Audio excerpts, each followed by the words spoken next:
അസ്സലാമു അലൈക്കും വറഹ്മത്തുള്ളാഹി വബറകാതുഹു. ബിസ്മില്ലാഹി വൽഹംദുലില്ലാഹ് സ്വലാത്തു വസ്സലാമു അലാ സയ്യിദിനാ മുഹമ്മദിൻ വഅലാ ആലിഹി വസഹ്ബിഹി അജ്മഈൻ. ആദരണീയരായ ഉസ്താദുമാരെ, സ്നേഹം നിറഞ്ഞ മുതഅല്ലിം സുഹൃത്തുക്കളെ, എൻ്റെ ശബ്ദം ശ്രവിക്കുന്ന കാരണവന്മാരെ, ഉമ്മമാരെ, മുളിഹർ സുന്ന ദർസ് വിദ്യാർത്ഥികൾ സംഘടിപ്പിക്കുന്ന ഈദ് റബീഇൻ്റെ വേദിയിലാണ് നാം ഒരുമിച്ച് കൂടിയിട്ടുള്ളത്. ഈ വേദിയിൽ എന്നിൽ അർപ്പിതമായ വിഷയം തിരുനബി മാതൃകാ ജീവിതം എന്നതാണ്. ഈ വിഷയത്തെക്കുറിച്ച് അല്പം പറഞ്ഞുകൊണ്ട് നാം നിർത്താം. നാഥൻ തൗഫീഖ് നൽകട്ടെ. സംസ്കരണ ശൈലിയുടെ മെച്ചപ്പെട്ട മാതൃക തിരുനബി തങ്ങളിൽ നിന്നാണ് മുസ്ലിം ലോകം പഠിക്കേണ്ടത്. അസമത്വത്തിൻ്റെ ചളിക്കുണ്ടിൽ മുങ്ങിപ്പോയ ഒരു സമൂഹത്തെയാണ് വശ്യമായ പെരുമാറ്റത്തിലൂടെ തിരുനബി സല്ലല്ലാഹു അലൈഹി വസല്ലമ തങ്ങൾ ലോകത്തെ ഏറ്റവും ഉത്തമരായ വ്യക്തിത്വങ്ങളാക്കി തീർത്തത്.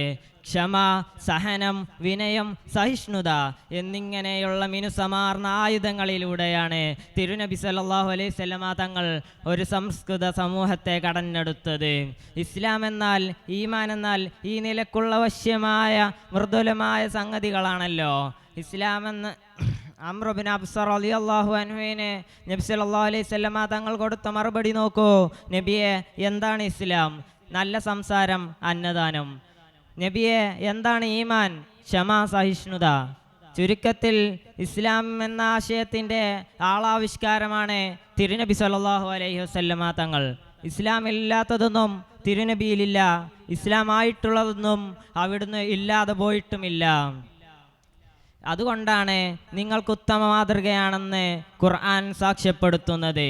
അരിശമോ ദുരഭിമാനമോ ആദർശ സംരക്ഷണത്തിന് ഒരു നിലക്കും എതിര് നിൽക്കരുതെന്ന ഉറച്ച നിലപാടിലൊതുങ്ങിയിരുന്നു തിരുനബിയുടെ സംസ്കരണ ഘട്ടങ്ങളെല്ലാം. ഹിജറയിൽ അതിൻ്റെ നല്ലൊരു ഖണ്ഡം ഉയച്ചു നിൽക്കുന്നുണ്ട്.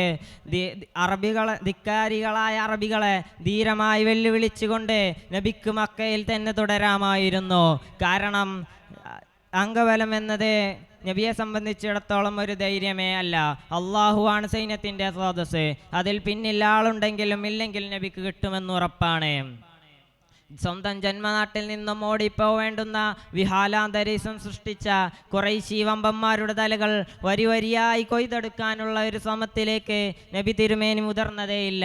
കാരണം അവരെ നരകത്തിലേക്ക് അയക്കലല്ലോ ആ തിരുനിയോഗത്തിൻ്റെ ലക്ഷ്യം. അതുകൊണ്ട് മാനഹാനി എന്ന് കരുതപ്പെടുന്ന പാലായനം കടിച്ചിറക്കുക തന്നെ. സഹചരെയും കൂട്ടി ഉറ്റവരെയും ഉടയവരെയും നാളിന്ന് വരെയുള്ള അധ്വാന ഫലങ്ങളെയും അനാഥമാക്കിക്കൊണ്ട് അവർ മക്ക വിട്ടു. ഫലത്തിലെന്തുണ്ടായി? ഇസ്ലാമിൻ്റെ വളർച്ച ശതുഗുണീഭവിച്ചു. യസ്രിബ് മദീന മുഹമ്മദായി പച്ച പിടിച്ചു. ഉപകാര ദൈവങ്ങൾ മനസ്സുകളിൽ ഉടഞ്ഞു പൊടിഞ്ഞു. ഇസ്ലാമിൻ്റെ തേന്മധുരം നെഞ്ചുകളിൽ ലഹരി പരത്തി. ആ പാലായന സമരം ഫതുഹ് മക്കയിൽ കലാശിച്ചു. അതിതീവ്രമായ നിലപാടുകൾ ഒരു നിലക്കും വില പോവാത്ത സമൂഹമായിരുന്നു അന്നത്തെ അറേബ്യയിൽ. ഹുദൈബിയ സന്ധി നോക്കൂ. മനസ്സുറണപ്പെടുമ്പോഴുള്ള വ്യവസ്ഥകളായിരുന്നില്ലേ?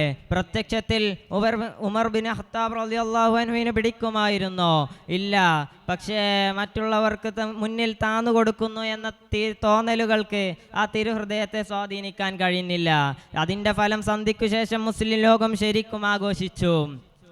വ്യക്തി സമീപനങ്ങളിൽ തിരുനബിയുടെ ശ്രേഷ്ഠ മാതൃക അനുകരണീയമാണ്. ആഗതൻ്റെ മനോനില വായിച്ച് പ്രതികരിക്കാൻ നബി സല്ലല്ലാഹു അലൈഹി വസല്ലമ തങ്ങൾക്ക് അത്ഭുതപ്പെടുത്തുന്ന കഴിവായിരുന്നു. ഇസ്ലാം എന്താണ് നബി എന്ന ചോദ്യത്തിന് പല വേളകളിലായി പല മറുപടികൾ പറഞ്ഞതായി ഹദീസുകളിൽ കാണാവുന്നതാണ്. എന്ന പോലെ നബി സല്ലല്ലാഹു അലൈഹി വസല്ലമ തങ്ങളെ കാണാനും അവിടുന്ന് ദീൻ പഠിക്കാനും വ്യത്യസ്ത ദേശക്കാർ വരുമായിരുന്നു. സംസ്കാരരഹിതം എന്ന് നമുക്കും കൂടെ ഇരിക്കുന്നവർക്കും തോന്നുന്ന രീതിയായിരിക്കും അവരുടെ സംസ്കാരങ്ങളും ശീലങ്ങളും. കൂട്ടത്തിൽ തനി കാട്ടറബികളും ഉണ്ടായിരുന്നു. സംസ്കാരരഹിതമെന്ന് നമുക്കും നമ്മുടെ കൂടെ ഇരിക്കുന്നവർക്കും തോന്നുന്ന രീതിയിലായിരിക്കും അവരുടെ വരവും വേഷവും ആശയവിനിമയ രീതികളും. ഇത്തരം സന്ദർഭങ്ങളിൽ നബി സല്ലല്ലാഹു അലൈഹി വസല്ലമ തങ്ങൾ വളരെ തന്ത്രപരമായുള്ള നിലപാടുകളായിരുന്നു സ്വീകരിച്ചിരുന്നത്. അഥവാ ആഗതനെ തൃപ്തിയും കൂടി നിൽക്കുന്നവർക്ക് പാഠവും നൽകുന്ന നിലപാടുകൾ. അത്രത്തോളം മാതൃകയാണ് തിരുനബി സല്ലല്ലാഹു അലൈഹി വസല്ലമ തങ്ങളുടെ ജീവിതം. ആ മുത്തുനബിയോടുകൂടെ നാളെ അവൻ്റെ ജന്നാത്തുൽ ഫിർദൗസിൽ അള്ളാഹു നമ്മയും ഉൾപ്പെടുത്തുമാറാകട്ടെ. ദുആ വസിയത്തോടെ വാഖിറു ദഅവാനാ അൽഹംദുലില്ലാഹി റബ്ബിൽ ആലമീൻ. അസ്സലാമു അലൈക്കും.